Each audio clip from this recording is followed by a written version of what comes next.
What's up, guys? Thanks as always for supporting the show. It would mean a lot to me if you would take a second to scroll down and hit that subscribe button so you don't miss any more of our videos. Also, make sure you follow us all over social media so you don't miss any of our content or show announcements. You've spoken of how since the Jimmy trade, especially in the playoffs, Steph's volume and efficiency went back up because we had talked about how he had struggled earlier in the season. Do you think it'll carry into next season and be sustainable?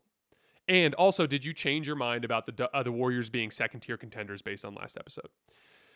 I do think Steph will be great statistically next season. I think that Jimmy Butler does enough to lighten his workload, and I think that Steph has a belief in this roster, a belief that he didn't have in years past. So I think it's more likely that he plays closer to his typical efficiency and scoring volume that he had, in the more distant past, like in 2021 and 2022, right? As for joining the top tier, signing Horford helps. I think, we've talked about it. I think it just gives you this preposterously high IQ defensive front court. I think he gives you the best of both worlds, right? A Quentin Post-esque stretch five that's probably a little bit more reliable just in terms of his overall decision-making. But it also gives you a guy who can compete defensively in a way that Quentin Post could not, right? But if they don't add a reliable perimeter scorer, I don't think I could put them in that top tier with Denver, with OKC, with Houston. And so that may not happen until the deadline. I don't think it's going to be Jonathan Kuminga. I saw another report that it's possible that Jonathan Kuminga just returns to the Warriors next year. Do I think JK will be a little bit better than he was last year? Sure, but I still think he's a super clunky fit on this roster. And so if they don't turn something in that roster into a more reliable version of Buddy Hield, a reliable perimeter scorer, I don't think they can enter into that top tier of contention. But again, that's not an insult. Those teams are all good in that second tier in the West. Clippers are good. The Lakers are good. The Warriors are good. The Timberwolves are good. That is a really talented group of teams. It's just, that's the best roster Jokic has ever had, and he's the best player in the world. Houston was the 2 seed, and they added Kevin Durant, and OKC just won the title. Like, we're talking about a very, very high-level group of teams there that you have to substantially improve your roster in order to enter into that list. To fix the regular season and prevent stars from getting injured in the playoffs, do you think changing the amount of teams that make the playoffs to 4 per conference would make a difference for the league? Regular season matters more and less playoff minutes with one less round. So I would go the other direction. I think the playoffs are the best product that the NBA offers. I love the NBA regular season. We have fun covering it here, but you guys know how it gets. It's like the first 2 weeks in October, we're all super invested as we learn about the teams, and then we all kind of like tune out. Now, us diehards, we still pay attention. Obviously, I do it for a living, so we still cover the league, but it's not like we're all as invested in November NBA basketball. Then suddenly we all circle back, and it's like, oh, in-season tournament. Let's watch these 8 teams play in the single elimination. This is kind of fun. And then when it's done, it's like, all right, time to go into late December. Okay, let's all tune in for Christmas Day. This is okay. Well, let's take a break. And then it's like mid-January. We're like, well, I'll start talking trades and different things before the deadline. And then after the deadline, there's like a 2-3 week span where we all are super excited to watch the teams that made trades. And then we're in late February, and it's like, okay, we're kind of just in a holding pattern for the playoffs. And all the teams that are down in the play-in bracket are like playing super hard every night, but like everyone at the top is starting to put together some confusing losses that are mostly geared around effort. And then what happens? We get to April, and from mid-April to mid-June, it's just crazy good basketball every single night. Jackson and I were talking over dinner in Vegas. Like, it was like every single night in the playoffs, there was a great game. It's like, oh, tonight we have Denver versus the Clippers. Oh, tonight we have this awesome Warriors-Rockets game 7. Tonight we have this really fun game between the Knicks and the Celtics. It was like every single night there was headline matchups. That's the peak of the NBA basketball product. So I wouldn't mess with that in terms of volume. If I did anything to mess with the playoffs, I would just make the schedule less grueling. And so I think the answer is stretching the season in general with fewer games over the same span.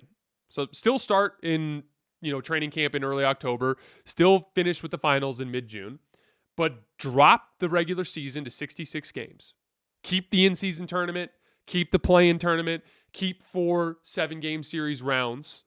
But if you shorten the regular season to 66 games and space everything out, You can have no back-to-backs in the regular season and a few more days in the postseason where there's no double days off or where there's more double days off. So like every travel day in the NBA playoffs should be an additional day off.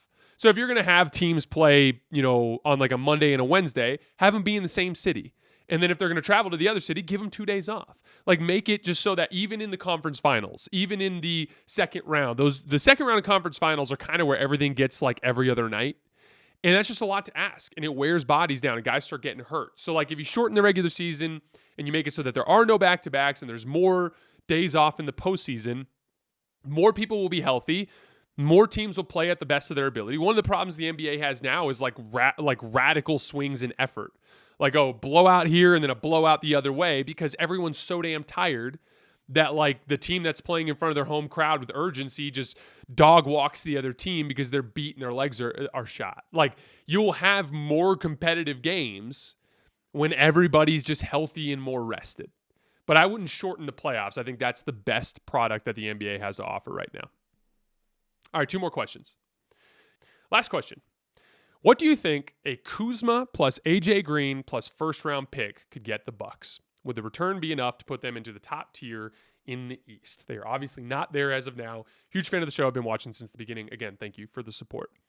So Kuzma and AJ Green gets you into the low 20s in millions in order for salary matching. So that kind of keeps you out of some of like the bigger fish that you could go after. But I do think it could potentially get them a more reliable ball handler, which is what they need. So they got Cole Anthony. And Cole Anthony is fine. I think he's fine as a backup guard. He struggled in the postseason really with turnovers. He turned the ball over more. He had like a time and a half as many turnovers as assists. A lot of like really sloppy stuff in the Boston series. So like, I mean, Cole Anthony's fine. I don't think he's going to answer the bell for he's closer to Kevin Porter Jr. as just another kind of like high variance, low floor type of guard that will on some nights shoot the ball well and look like a guy that could make this work, but often will just be inconsistent and not be able to reach that level. Here are some guys that are like somewhat realistic. Okay. Tyler Herro, if things go south in Miami.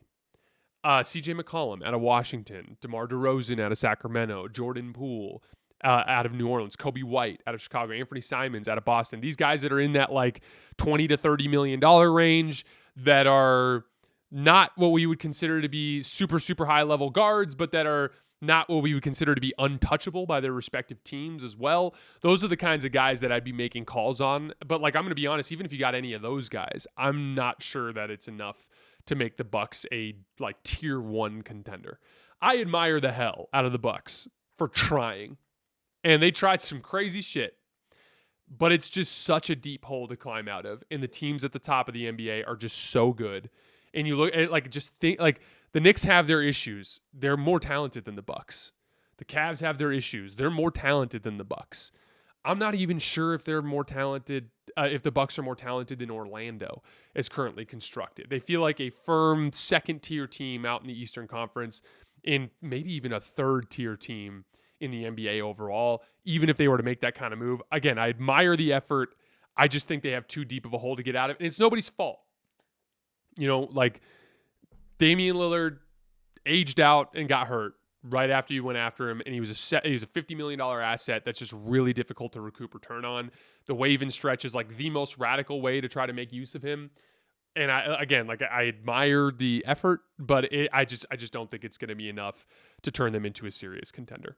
All right, guys, that's all I have for today. As always, I sincerely appreciate you guys for supporting me and supporting the show. We're going to take a couple days off now because I'm getting ready to move to Denver. We're actually making our first trip tomorrow. I would imagine we'll have something coming out later this week before the weekend, either on Thursday or Friday. So just keep an eye on my Twitter feed. I'll make an announcement when the time comes. But again, as always, I appreciate you guys for supporting us and supporting the show, and I will see you later this week.